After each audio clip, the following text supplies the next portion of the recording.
السلام عليكم ورحمه الله وبركاته. ازيكم يا حبايبي، عاملين ايه؟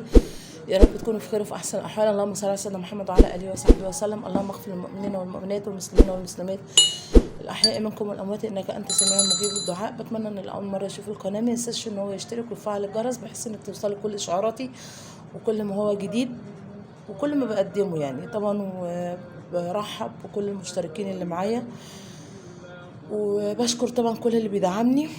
النهارده هعرض معاكم كده فكره، انا عارفه ان هي كتير على اليوتيوب بس برضو حبيت ان انا هشاركها معاكم. ممكن بتغفل عن ناس كتيره او كده، فما يجراش حاجه لو حتى لو الفكره متعاده، بس ممكن ما تكونش مرت عليا او كده، او لما بحتاجها بفتكر انا شفتها فين.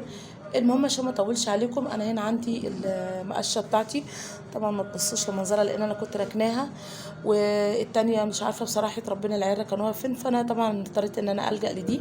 ان هو يرمي اي حاجه خالص ويحاول ان هو يستغلها. ممكن تقولي كراكيب، بس صدقيني والله مع الوقت بتحتاجيها. خليلك مكان كده في كرتونه على المطبخ، من فوق على الدولاب، تحت السرير، حطي فيه اللي هي الحاجات اللي انت ممكن ما تكونيش محتاجاها، هيجيلك وقت ان انت تحتاجيها. حاجه زي كده عصايه مرضتش ارميها برغم ان هي مش هتنفع معايا، بس جالها وقتها طبعا كده علشان ما يبقاش فيه اي ريش منها كده. خلاص كده، وببتدي ان انا هجيب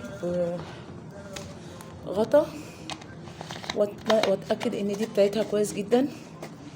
تمام، هقطع برضو من هنا، يعني اتمنى ان هي تكون من اللي هي كلها بوزه طويله كده، بتبقى احسن من اللي هي من الازايز التانية. برضو انا هقطع الجزء ده كده وهرجع لك. على فكره وانا شغاله معاكي بعد ما كنت هرمي الجزء دوت، صراحه ربنا زغللت عيني فكره تانية ان شاء الله هعملها معاكم واقول لكم ايه هي الفكره، بس خليكم فاكرينها كده. انا قطعت ديت، اكيد ياما رميتي مقاشات كتيره بسبب الموضوع دوت، او ما جاش في دماغك الفكره دي، بس احيانا يعني الظروف حاجات كتيرة قوي بتخليكي تفكري وتشتغلي وتعملي دي هنركنها على جنب.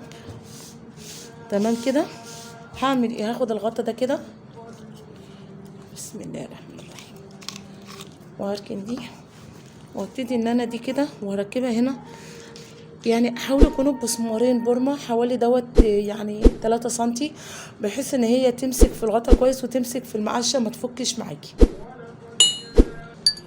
كده يا قمر. بصي اهي، مهما انا عملت معاكي حسيت ان لسه شويه ممكن ان انت تقفلي بيها اهي على الاخر. واستحسن لو عندك اي ورده او اي حاجه تحطيها عشان ما يخرمش.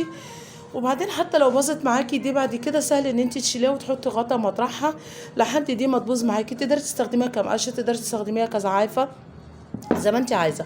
طيب انا عندي الجزء دوت مكسور، وعندي اللي هو السليم ده شكله حلو. احنا ممكن نخلي ده كده ونحط ده كده بالطريقه دي كده لحد ما يحشر معانا هنا، بس علشان رفيعه فدخلت. هنضف الجزء ده وارجع لك بالشكل ده، وتيجي على نار وتروحي مسيحاها بحيث ان كل ده تقفش على المقشه عشان العصايه ما ترجعش منك. اهي يا قمر بالمنظر ده كده، وطبعا مفيش اكتر من الازاز عندنا اهي. بصي، وبعدين هتبتدي تربطيها. حتى لو هنا عندك الجزء الواسع ده ممكن تاخدي لحد هنا، بس انا حبيت ان انا اخد فيها جزء كبير صراحه اهي.